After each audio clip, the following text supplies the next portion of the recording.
Okay, thank you so much, Dr. J, for your nice presentation. It was really interesting.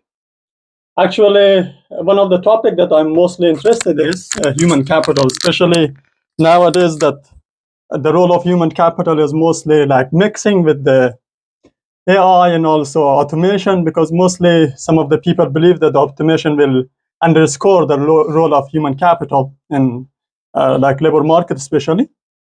So that's why this paper that try to show somehow that by focusing on human task innovation, so we can kindly get rid of that negative effect of automation on labor share.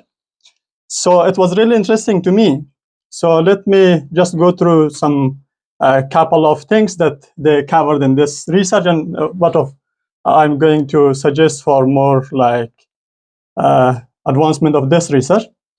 So first of all, this research focused on two main important questions. The first one, what are the factors contributing to the recent decline in labor share, particularly for focusing on the role of automation and innovation in human tasks? And the second, how does innovation in human tasks impact labor share, and to what extent does it counterbalance the negative effect of automation? So there's really a great motivation can be for this paper, because nowadays, especially as I said at the beginning, so the automation and also technological advancement is kind of like worrying for the labor market people which they are working, and also for the people they are researching the labor market. So the next thing that this research or the doing this research is why important. I can say that there's 5 important reasons that we can say that doing this research can be a great contribution to the labor economics research. The impact that it can have on overall economic well-being, economic growth, and also how interesting this kind of trend of research can be important for the economics and also for the policymaker. It's really important. And the second one, due to the technological disruption that we have nowadays, that like a kind of technology is going to replace human capital or worker in the labor market. It's important. And the next thing, for the policy implication, it's very important to show the results of this paper for the policymaker, how they can design and implement the policy based on the finding of this paper in order to help mostly workers or labor in the labor market. And also the fourth one is based on global perspective. As you see, the Dr. J, he was presenting on country-based, like focusing on different countries, how it can affect different countries. That's also a greater perspective that we can know that this research can be like a kind of generalized for other countries as well, or for especially for global. And the last thing, the contribution to the literature of this research, as Dr. J told, that especially when using the sentence embedding technology, this is the first paper. So it can be a kind of pioneering for the other researchers when they are trying to do the same research in the future. So thank you for this pioneering.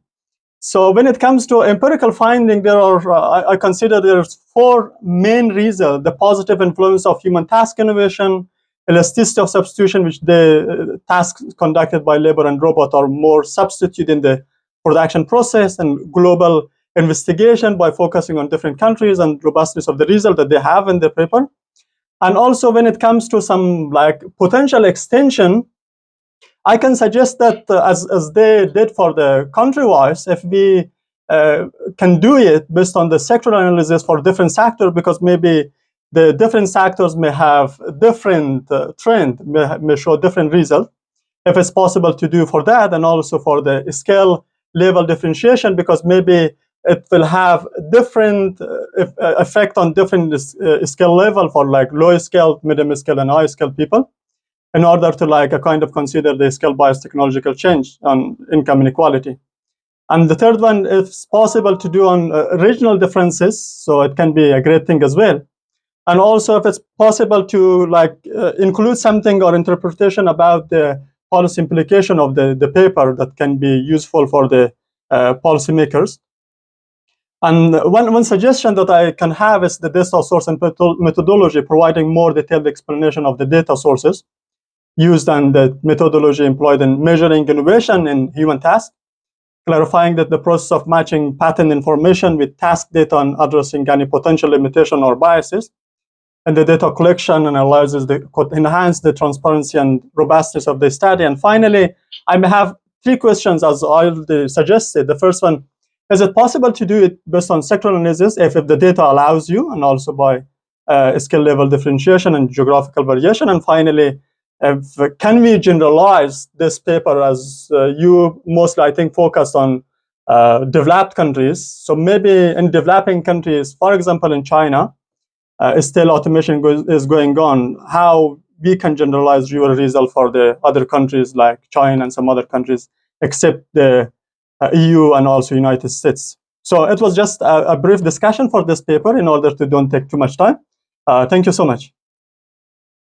So the first question is about the sectoral analysis. It's totally possible. Yeah. It's possible, but I didn't do that because to focus on the country level, because I thought the country level analysis is more interesting, but I can do that. Second question, skill level differentiation. In order to do that, I need a new data, I need a new model, Yeah. a more complicated model. There is a skill level effect on the labor share. There is a study which is totally different from my model, but I can adapt it. But it will be a new research project. Yeah, you can do it in a new research project. Yeah. Yeah, geographical variation is absolutely possible. It's you mean the country level.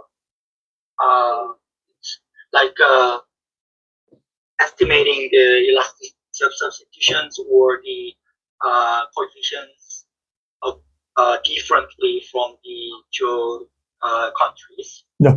That is possible. Although I'm not sure the significance level. And the third question, I don't think I can generalize my research finding. It is already too much generalized because my elasticity of substitutions are generalized within an entire word. Just one elasticity of substitution. It should be, in fact, more detailed, such as the country and sectoral level, but that's impossible. So I already generalized too much, so I don't think I can generalize more, such as China or Korea or Japan, something like that. But I can extend that by extending my data. Yeah. Thank you for your great comments, and it's really helpful. Yeah, thank you so much. If Thank you. someone else has any questions, Any other questions? Yes, Alex.